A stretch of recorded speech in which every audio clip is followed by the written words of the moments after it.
Hello and welcome to our recap on our eighth album, I believe, which is Trauma by I Prevail. This was actually our quietest album in terms of number of people who listened to it because it was only me and Charlotte, so it is just I us could just two. pretend I'm not here and you could just be like, it's only me. Yeah, it's just us two doing the Let me give review. my biased review. No, I'm going to stay very I kicked unbiased. everyone else out because they didn't like it. No, I'm going to stay very unbiased on this one. I mean, I'll put it out here. This is one of my favorite albums ever. I love I Prevail, especially in this album. They're just perfect. The sound is so good. But yeah, I'm still going to try and review the album fairly. So yeah, album was released in 2019, and it was actually released quite a while after. I mean, it was only released what, I think 2 years after Life. No, hang on, no, a while after Lifelines, 3 years after Lifelines. But it was quite a turbulent 3 years for the band. The, they obviously rose to fame quite quickly because of that cover of Blank Space. But then when they were touring Lifelines, they just. Why are you shaking your head at me? I was shaking my head at my background noise. Sorry. So Sorry. yes, they rose to fame quite quickly in 2017. I've lost all flow at the moment. Actually, that's quite good. Talking about losing all flow, let's talk about the album.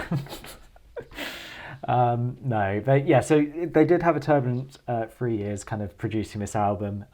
They almost disbanded, and the lead singer wasn't very well at all. But they kind of soldiered through and produced this album, and it was really well received. Had Grammy nominations and was charted quite well. So quite really impressed to see for a kind of metal album. Looking at the album, as much as I love it and the theme of it on all this really strong mental health theme, it's really good in some aspects, and the theme is strong throughout the whole album. Um, and when you start to listen to the album, you get kind of blown away. I mean, the start of the album is just sensational with Bow Down. I mean, talk about a way to start an album. It's so good. It's such a hard hitting song. And then yeah, the early order in the album is very strong, and it's only as we kind of go into the rest of the album, not that necessarily the songs get weaker, but the positioning and the flow of the album loses its way a bit, and unfortunately that really affected the way just looking at the album as something to review. That made it really hard. I remember both of us saying, like, why have you got a song called Goodbye in brackets interlude 2 songs before the end? It annoyed me this time round as well. And I and can't I can't tell you how much that bothered me again. I can't. it's the later order of the album is a serious issue, and it's such a shame because this is an album I love so much. I mean, I said those first, like, all the songs. I love all the songs, but it shows how much positioning and flow is so important. It is quite an up and down album in terms of flow. Sometimes that's good because you need a break after some of the hard hitting songs, but others, yeah, it just loses its way. Yeah, what can you kind of remember from it, or Um, yeah, I'm struggling to remember it too much. I sped through it like an hour ago, but um, yeah, I think it's like Every Time You Leave. That's kind of a quieter one, isn't it? yeah, yeah, yeah. I think I seem to remember that was kind of okay where it was, but that was I feel like song three maybe slightly too early. I think especially on an album like of this sound to dip that energy, but you know, you do you. Um, but I think it's things like, particularly when it gets to the middle, it just kind of messes with the flow a little bit too much for my liking, Mm. for my enjoyment. Um, I mean, it just kind of makes it feel kind of nothing exceptional. Like it doesn't bother me massively, but it just takes away that like journey Yeah, element it of it does. a It little really bit. And does. I think this one really has that journey potential. And I think a lot of things with heavier sounds mixed with the kind of stripped back, not stripped back, but kind of softer Yeah, so, yeah. moments, because it has that ability to kind of fluctuate. When it's done really well, it's really quite moving. Yeah. And I think it just, because of the placement of songs, it kind of just misses the mark a little bit too much for me. But it has some style. Played a song accidentally. um, yeah, it has some really standout moments.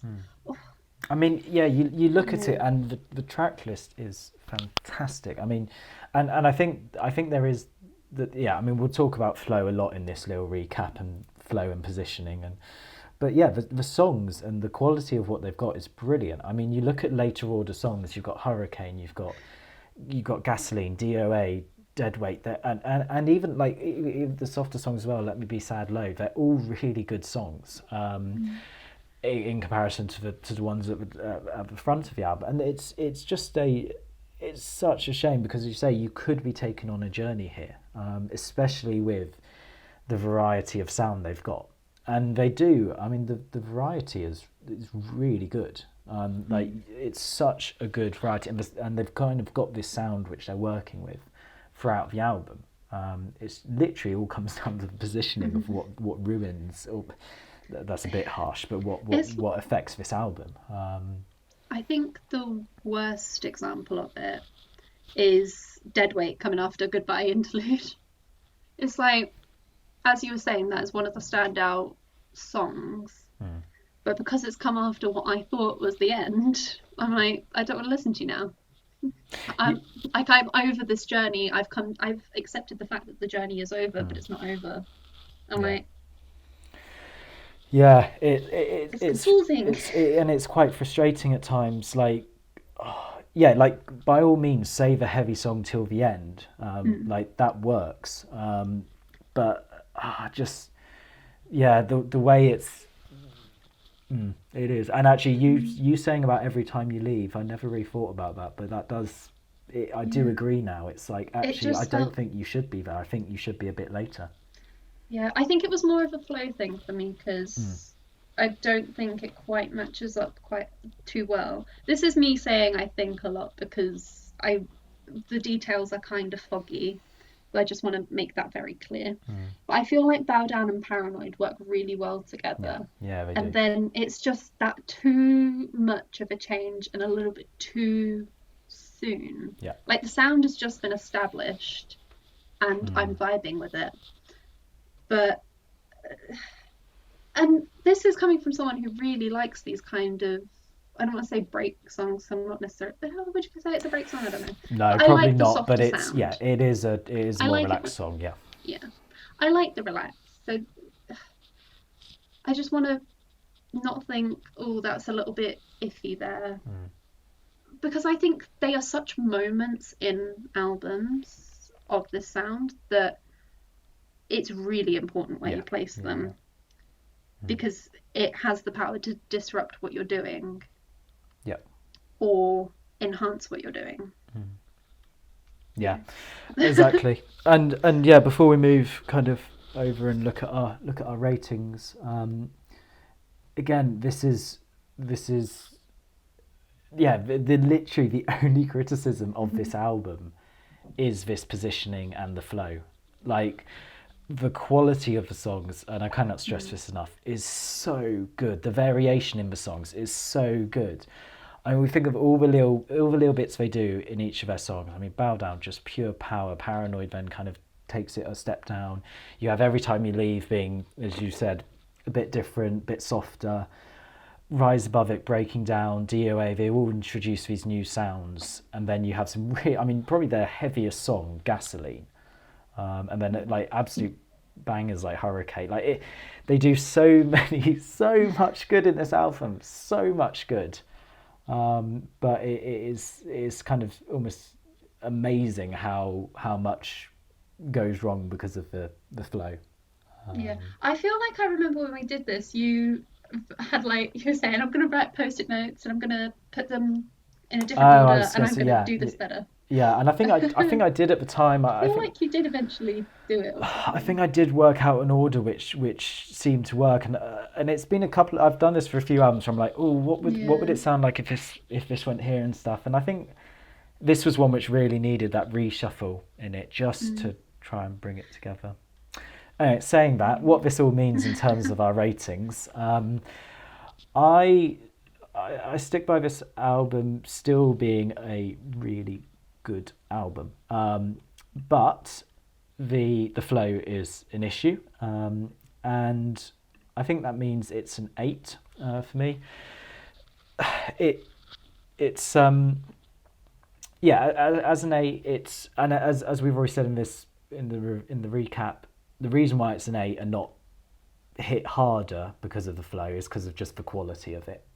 We've Mm. listened to Lifelines. I mean, not at the time, but we after that, about yeah, when in album club we have listened to Lifelines, and this, in my opinion, is just Mhm. infinitely better than Lifelines, especially the sound and the production of it. So it literally is just, it would be 10, but the flow and the positioning just cuts it down so much, and it is quite a not jar yeah, jarring experience. Again, probably top of my preference list, but I can't give it more than an 8. Yeah. I mean, I'm also remembering when I literally just listened to it. I just I don't know if it's the goodbye song throwing me off or what, but the ending I didn't feel like I was expecting it to end. I think for me, beginning song like starts and ends are very important as well as flow. So I feel like I'm saying a lot of criticism. You can remember the good parts better than I can, and I'm agreeing with all of the good things you're saying. So I feel like I'm being very critical No, I or mean, like we, quite we often negative. we often find ourselves being very critical in album clubs. Yeah, So it's just easier to point out the bad stuff because you take the you're good not going stuff to for be granted. successful without being at least somewhat good. Um, so yeah, all of the good stuff as well. I'm just trying to put my thoughts out there. Um, yeah, because something came on. I think it was one of the Bring Me the Horizon songs that starts the really heavy breath, and I was like, "Oh, that's really interesting. What a good addition to the album." I was like, "Not part of the album, right? The album's over." I was like, "What?" Right. Okay. Um, not that that was relevant. I No. guess it was somewhat relevant. Um, I think I'm going to stick with my 7 for the roundabout reasons that I was given. I think it is really good, really strong. You know, it's got its theme, it's sticking with its theme and doing the variations, and it's all being nice. I just think there's a lot of lost potential. Um, and it's a shame because it's like it's not like what we were saying with You Me at Six and Sinners Never Sleep, where it's like the issues are with the actual song Yeah. By no or the actual means. Yeah. songs, and like they're not going far enough with Yeah. their songs. It's more the way that they've constructed, Yeah. or like pieced the puzzle together. They're shoving things It's as it where it literally. shouldn't be Yeah. done. You know that story about your family getting drunk and doing the jigsaw puzzle with the sky Yeah, and all doing the wrong? sky, or it's like that. It is actually like They're just that. shoving things where they don't belong. Yeah. I agree. As you said, it is not. It was a good comparison of Sinners. It's not the fact that the songs don't do enough or don't belong in the album. It's that the positioning just is wrong, and they're not in the right place. As I said, like all the songs have so much going on, and I've said already, the production is so good. Mm. they've got all these little stuff going on in the background which really flavour and layer the songs, and it is literally just the order. And I don't think I've seen an album which has so obviously been affected by its order, and it's such a shame because the Mm. album is so good. Yeah, because they're like I don't think any. It's really hard to get the flow right. I think like perfect if you're intending to go for flow, because we talk about Beatles and like how a lot of the albums we covered aren't intended to have To the flow, same yeah, flow. Um, but something that's going for having that cohesion and that flow. Um, I think when you don't then quite hit, like it's quite hard to hit, is what I'm saying. yeah, yeah, But when you miss the mark very dramatically, you can yeah, take what has the potential to be like a 9-10 album and you just make it sound quite not basic as in like you're not doing a lot, but basic as in just an average out. yeah. Like it has all the it's like you're trying to make a cake, but you put them all in the wrong order and you bake your buttercream or whatever instead of your cake batter. That's Bake Off reference. I can tell. Yeah, we should finish this up It because was a otherwise celebrity Bake you're Off just reference. desperate to go and watch Bake Off. So I am. It's the final. you've got Sorry, 2 minutes. I've got 2 minutes. Yeah. All right. Well, thank We you for paused it and skipped the listening ads anyway. to our recap. Channel 4 ruined it. We'll be posting more videos soon. I think I said my rating right. 7.